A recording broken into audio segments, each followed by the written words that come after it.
हड़प्पा सभ्यता के पतन के बाद हम लोग देखते हैं कि आर्य समाज का उदय होता है या फिर आर्यों का जो है वो काल शुरू होता है।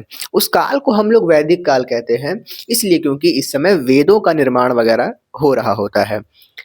शुरुआती काल को हम लोग ऋग्वैदिक काल कहते हैं और ऋग्वैदिक काल के बाद हम लोग देखते हैं कि जो लोग हैं वो उत्तर भारत में आ चुके होते हैं और वहाँ पर खेती वगैरह करना शुरू कर देते हैं। स्थायी जीवन हो जाता है, परंतु इसके साथ एक और परिवर्तन ये भी देखने को मिलता है कि जो लोग हैं, वो पहले जैसे नहीं रहते हैं। अब महिलाओं का वो स्थान समाज में नहीं रहता है। धीरे-धीरे स्थितियाँ बदलती हुई रहती हैं।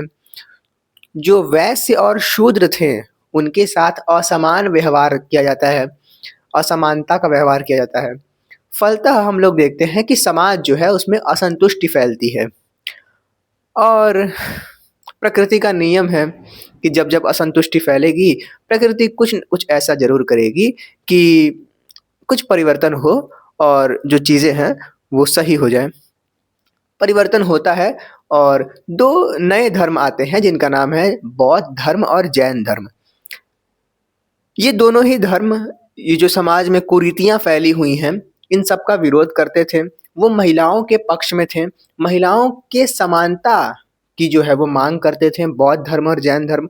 तो जो जो किसान वगैरह थे, वो लोग इनके काफ़ी करीब आए क्योंकि ये लोग पशु बलि वगैरह पर भी जो है रोक लगाते थे या फिर यूँ कहें कि पशु बलि भी बौद्ध धर्म और जैन धर्म में इस पर निषेध है, इसलिए जो किसान वगैरह हैं, वो भी इधर आए क्योंकि पशु बलि के कारण किसानों के पास जो पशु हैं, उनकी कमी हो रही थी।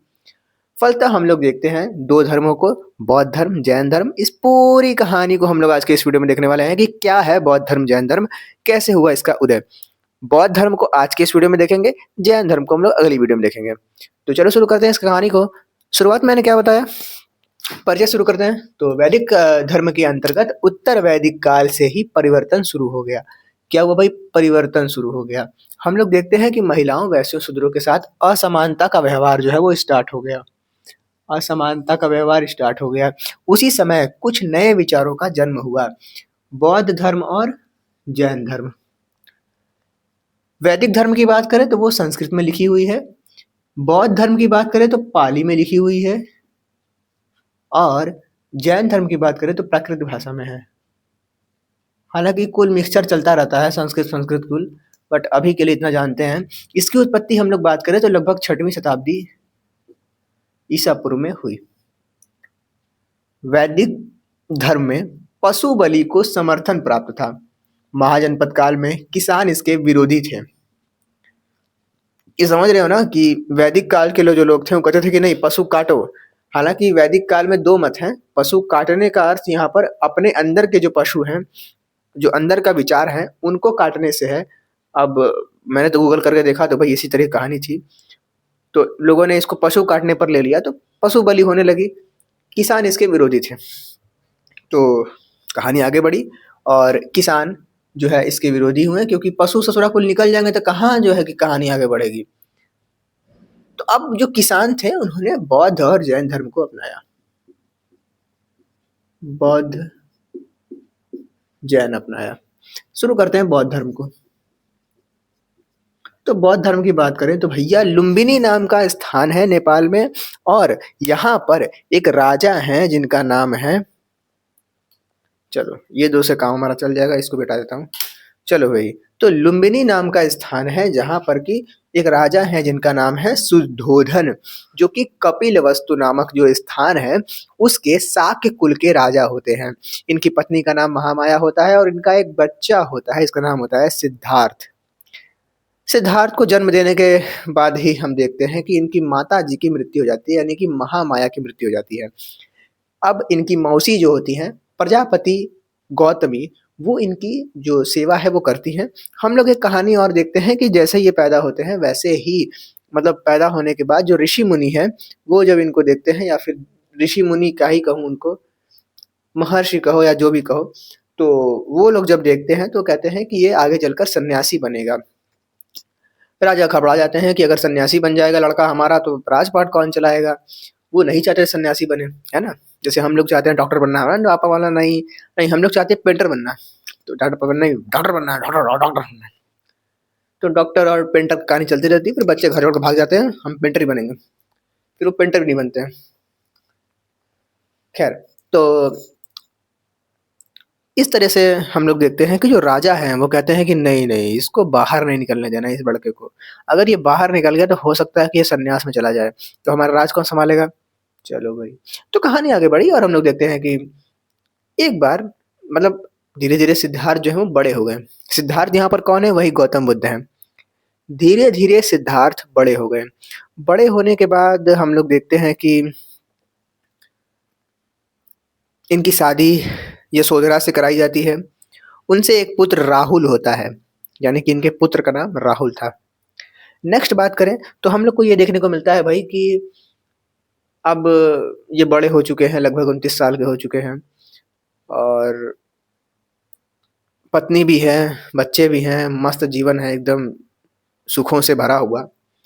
परंतु इसी बीच वो कहते हैं कि मुझे थोड़ा बाहर घूमना है। देखो बहुत सारी कहानियां हैं, मुझे जो पता है वो बताता हूँ मैं। मुझे बाहर जाना है, वो अपने राजा से कहते हैं। तो राजा कहते हैं कि ठीक है, बड़े तो हो ही गए हो, और वैसे भी गांव में जाओगे तो क्या ही कुछ देख लोगे, बहुत कुछ वहां पर सन्यास वाला तुम्हें दिखेगा नहीं। तो अब हम लोग देखते हैं कि हमारे जो राजा जी हैं, यानी कि हमारे सिद्धार्थ जी जो हैं, वो निकलते हैं गांव, गांव है ना, डबल ही रहेगा। खैर, तो गांव निकलते हैं या फिर अपने प्रजा के पास जाते हैं। वो देखते हैं एक बूढ़े व्यक्ति को, कहते हैं अरे ये क्या है, गजब अजूबा है, क्योंकि उन्होंने कभी देखा ही नहीं था, वो तो घर में रहते थे। फिर वो देखते हैं एक बीमार व्यक्ति को। वो ये सब देख रहे होते हैं और अपने जो सारथी है उससे कह रहे होते हैं कि ये सब क्या है सारथी। सारथी बताता रहता है उसको कि ये बूढ़ा व्यक्ति है, सबको बूढ़ा होना है, बीमार व्यक्ति है, अगर आपका तबीयत खराब होगा तो आपको बीमार होना ही पड़ेगा, और भी बहुत सारी चीजें थी। फिर वो देखते हैं एक मृत शव को, मृत शव को देखते हैं, पूछते हैं ये क्या है भाई, ये कैसे लोग जा रहे हैं। तो वो कहता है कि ये मृत शव है, मृत्यु। तो कहते हैं मृत्यु क्या होती है, अरे राजा आपको भी मृत्यु होगी ही होगी। अरे ऐसा भी होता है क्या। चलो भाई, कहानी आगे बढ़ती है। वो सोच में पड़े हुए हैं कि अरे ये सब क्या क्या है गांव में। मृत शव के बाद वो एक सन्यासी बाबा को देखते हैं जो कि आनंद से झूम रहे होते हैं। ये सारे जो दृश्य हैं वो देखने के बाद जो हमारे सिद्धार्थ जी हैं वो पड़ जाते हैं विचारों में, और इनका जो विचार है वो इनको महाभिनिष्क्रमण के लिए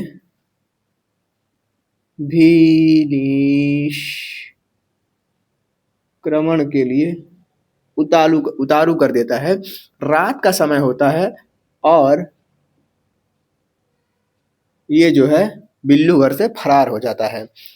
तो भाई आगे कहानी हम लोग यहाँ पर देखते हैं कि ये सब तो बता दिया, मौसी प्रजापति गौतमी है, प्रारंभिक जीवन इनका सुख से बीतता है, पत्नी यशोधरा और राहुल का जन्म होता है। एक रात्रि सिद्धार्थ महल से भाग जाता है। यह गृह त्याग की घटना जो है वो महाभिनिष्क्रमण कहलाती है। 29 वर्ष की आयु होती है भाई जब वो भागते हैं अपने घर से, तो महाभिनिष्क्रमण की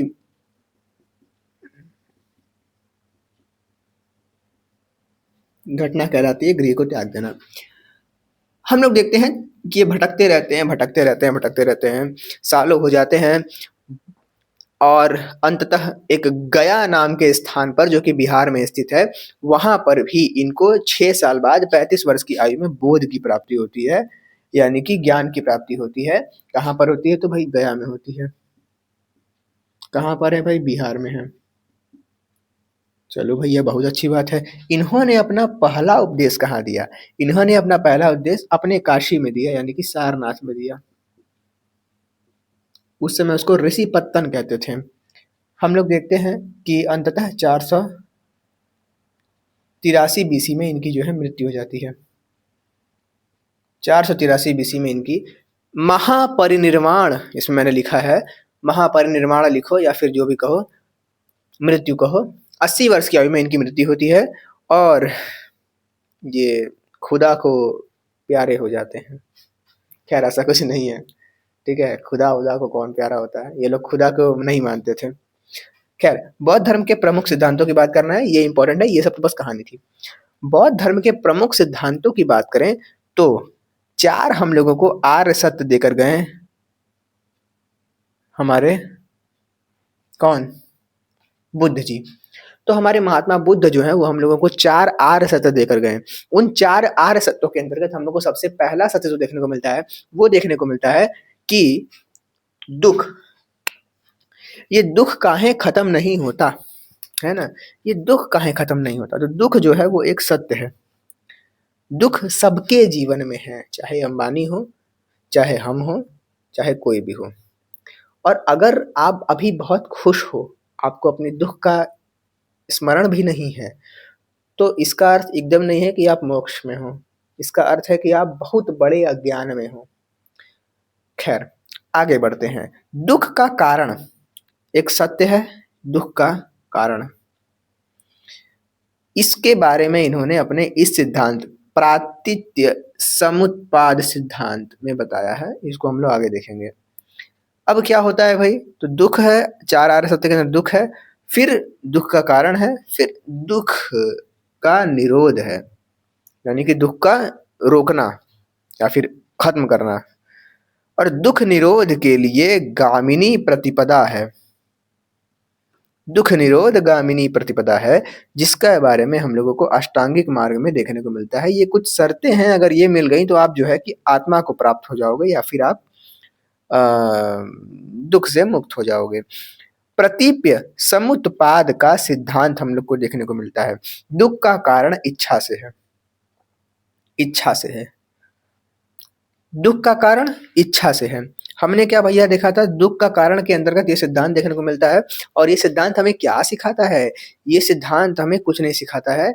ये सिद्धांत हमें यही सिखाता है कि दुःख का जो कारण है वो आपकी इच्छाएं ही हैं। आप दुखी हो इसलिए क्योंकि आपका ये एग्ज़ाम नहीं निकला है, और ये एग्ज़ाम निकालना क्यों था? क्योंकि आपकी इच्छा थी। इच्छा क्यों थी? क्योंकि आपको सुख चाहिए। सुख क्यों चाहिए? क्योंकि आपकी ज़िंदगी में दुःख है। तो कहानी कहाँ आ गई? दुःख पर आ गई। और दुःख क्यों है? क्योंकि आपको ये बस इच्छा है। तो इच्छा क्यों है? क्योंकि पूरी साइकिल चल रही है। तो अंततः हम लोग को अगर इन सब चीज़ों को से बाहर निकलना है, तो हम लोग को देखना पड़ेगा कि हमारा जो आज है वो कैसा चल रहा है। और हम जो अपना कल जो भविष्य बनाना चाह रहे हैं वो हमारे गहरे आत्म-मंथन से निकला हुआ है या फिर बस यूँ ही निकल रहा है। ख़ैर, आगे बढ़ें, हम लोग देखें तो दुःख का कारण इच्छा से है, इच्छा जन्म से है। जन्म से ही इच्छा है, क्योंकि जैसे हम लोग पैदा हुए हैं वैसे ही हम लोग के पास इच्छाएँ पैदा आ गई हैं। एक इंसान ही तो है जिसके पास इच्छा होती है। ये मोबाइल है, ये जो चैट जीपीटी है, उसके पास इच्छा थोड़ी है कि मुझे जो है जेमिनी से प्यार हो गया है। तो चैट जीपीटी कह रहा है कि मुझे जेमिनी से प्यार हो गया है, या फिर जेमिनी कह रहा है कि मुझे चैट जीपीटी से शादी करना है। ऐसा इच्छाएँ है ही नहीं उसके पास। इसलिए उसके लिए वेदांत और जो धर्म है, ग्रंथ हैं, बौद्ध धर्म उसके लिए है ही नहीं, क्योंकि उसको दुःख तो होता ही नहीं है। वो बस क्या है, एक बॉडी है, उसके अंदर चेतना नहीं है। चलो भई, आगे बढ़ते हैं। निर्वाण जन्म से है, और अगर इस दुःख के चक्र से प्राप्त निकलना है तो आपको निर्वाण या ज्ञान प्राप्ति करनी पड़ेगी, और इसी से दुःख समाप्त हो सकता है। अगर हम लोग बात करें अपने वेदांत की, तो वेदांत में मैं बता दूँ कि अभी तक मैं तो इसको पढ़ रहा हूँ। हालाँकि अगर इसमें देखा जाए इंडेक्स में, तो इंडेक्स इंडेक्स इंडेक्स हुँ, तो हाँ, यहाँ पर केवल बताया गया है कि प्रकृति, माया ये सब चीज़ें हैं क्या? यहाँ से निकलने के उपाय मिल जाएँगे अगर आप जानोगे तो। ख़ैर, ये बुक काफ़ी अच्छी है। I will suggest you for buy this book. नाम है वेदांत, आचार्य प्रशांत की किताब है, बहुत अच्छी किताब है। उसके अलावा आप ये भी किताब पढ़ सकते हो, it's life changing for you, it's become life changing for you. इसके बारे में मैं कभी वीडियो बनाऊँगा। तो ख़ैर, आगे बढ़ते हैं। तो आगे हम लोग देखेंगे तो निर्वाण है, ज्ञान की प्राप्ति है। ज्ञान की प्राप्ति यानी कि आप जान जाओ, आप आत्मज्ञानी हो जाओ। आप जान जाओ कि ये जो इंसान है, यानी कि जो आप हो, इसको क्या चाहिए, इसको क्यों चाहिए, इसको किस लिए चाहिए जनाब। तो ये सब आपको पता करना पड़ेगा, और ये सब पता कर लोगे, यही तो आत्मज्ञान है। जैसे मैं अभी ये पढ़ा रहा हूँ, तो मेरा काम कहाँ है? पढ़ाना है। क्यों? अच्छा, क्यों पढ़ा रहा हूँ इसका अर्थ ऐसा कुछ नहीं कि हमें लालच है तो पढ़ा रहा हूँ। तो इससे तो फिर ये होगा कि मोटिवेशन ही मुझे मोटिवेशन चाहिए फिर, है ना? कि मोटिवेशन डाउन जा रहा है फिर अप जा रहा है, तो ऐसा कुछ नहीं होना चाहिए। ये मेरे गहरे आत्ममंथन से आया है, ये भी मैं नहीं कहूँगा। मैं बस कहूँगा कि अभी मेरे लिए ये एक श्रेष्ठ काम है, ये वीडियो बनाना। मतलब मुझे अच्छा तो लग ही रहा है, मगर मेरे लिए एक बड़े काम की तरह है वीडियोज़ बनाना। क्योंकि आज से कुछ साल बाद जब मैं इस वीडियोज़ को देखूँगा, तो कहूँगा कि हाँ, एक टाइम पर मैं भी इस तरीके से तैयारी किया करता था, मैं भी इस तरीके से पढ़ा करता था। तो आज से कुछ साल बाद मैं याद करूँगा इन चीज़ों को, तो ये काफ़ी अच्छा चीज़ रहेगा मेरे लिए। तो मैं ये काम क्यों कर रहा हूँ? क्या इससे मुझे दुःख मिलेगा? नहीं मिलेगा। क्यों? क्योंकि दुःख वाली ऐसी कोई चीज़ ही नहीं है।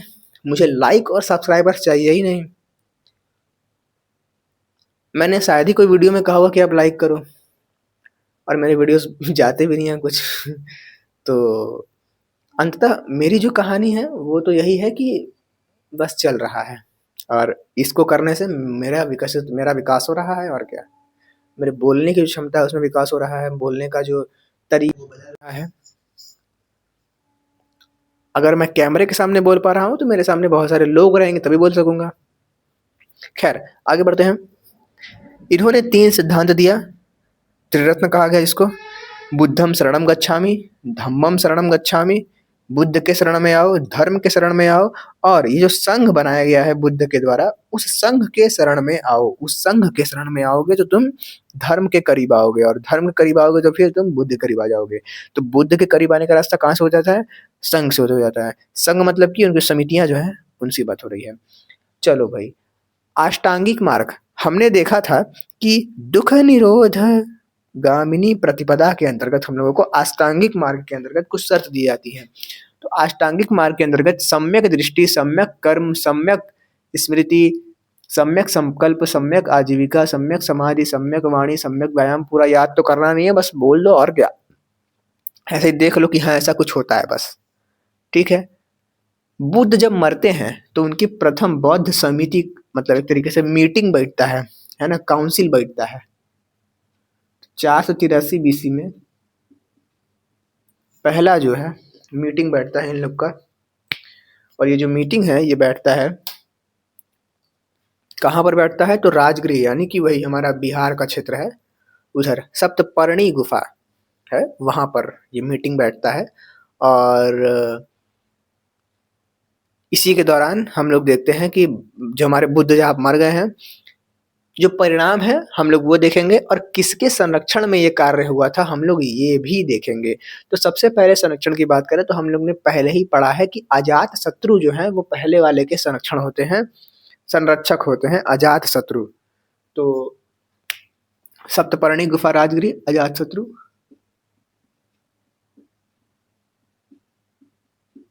अजात शत्रु अध्यक्ष की बात करें तो महाकश्यप। और परिणाम के अंतर्गत हम लोग को देखने को मिलता है कि ये जो पूरी मीटिंग हुई, इस पूरी मीटिंग के अंतर्गत सुत्त पिटक और विनय पिटक नाम के 2 जो है ये ग्रंथ कह सकते हैं, वो निकल कर आते हैं। चलो भैया, 483 के बाद 100 साल बाद 383 बीसी में वैशाली नाम के स्थान पर कालाशोक के शासनकाल में, या फिर कह सकते हैं कालाशोक के संरक्षण में, हमारा दूसरा बौद्ध संगीति का आरंभ होता है। बौद्ध संगीति मैंने बता दिया कि मीटिंग है एक तरीके का, बौद्ध जो धर्म को मानने वाले लोग हैं। तो कालाशोक जी हैं, ये क्या है भाई? सब कामिनी नाम के अध्यक्ष हैं, इन्होंने इनका अध्यक्षा किया। इसके बाद हम लोग आगे बढ़े तो इसके अंतर्गत हम लोग देखते हैं कि 2 विचार आमने सामने आए। बुद्ध के अंतर्गत 2 विचार आमने सामने आए। एक तो थे महासांधिक और एक थे थेरवादी, और ये दोनों लोग झगड़ा किए, अलग अलग हो गए। तो बौद्ध धर्म यहाँ पर हम लोग देखते हैं कि एक महासांधिक परिणाम निकला और एक परिणाम निकला यहाँ पर थेरवादी का। आगे थोड़ा सा बढ़े तो हम लोग देखते हैं तीसरा बौद्ध संगीति का आरंभ होता है, या फिर कह सकते हैं आयोजन होता है 253 में, 253 बीसी में। और 253 बीसी में हम लोग देखते हैं कि अशोक, इसको तो लाल से लिखो, अशोक के द्वारा पाटलिपुत्र में इसका आयोजन होता है। और मोगली पुत्र तिश मोगली पुत्तिस जो है इनकी अध्यक्षता करते हैं, और अभिन्न अभिधम्न पिटक नाम का जो ये ग्रंथ है ये परिणाम के तौर पर निकल कर आता है। फिर चौथी समिति होती है 78 में, 78 एडी में, कश्मीर में होती है, और इसके जो संरक्षक होते हैं वो होते हैं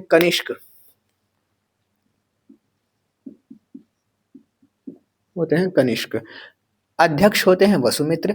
और यहाँ पर भी हम लोग देखते हैं कि दो प्रकार के जो है विचार निकल कर आते हैं। एक तो होते हैं हीनयान, जो कि कहते हैं कि बुद्ध की कोई प्रतिमा नहीं हो सकती, हम लोग केवल इनके जो चिन्ह हैं, जो प्रतीक हैं, उसी से हम लोग बुद्ध को जो है स्मरण करेंगे या फिर बुद्ध धर्म का पालन करेंगे, आगे बढ़ा लेकर जाएंगे इसको। और एक लोग होते हैं जो कहते हैं कि नहीं, बुद्ध धर्म की मूर्ति होनी चाहिए, हम लोग मूर्ति पूजा करेंगे बुद्ध की, और फिर बुद्ध के शरण में जाएंगे। तो महायान और हीनयान दो लोग निकले, और ये दोनों ही हम लोग देखते हैं कि विभाजित हो गए बौद्ध धर्म के अंतर्गत। हीनयान, महायान, ये दो ग्रंथ या फिर कहो दो विचारधाराएं निकली परिणाम के तौर पर।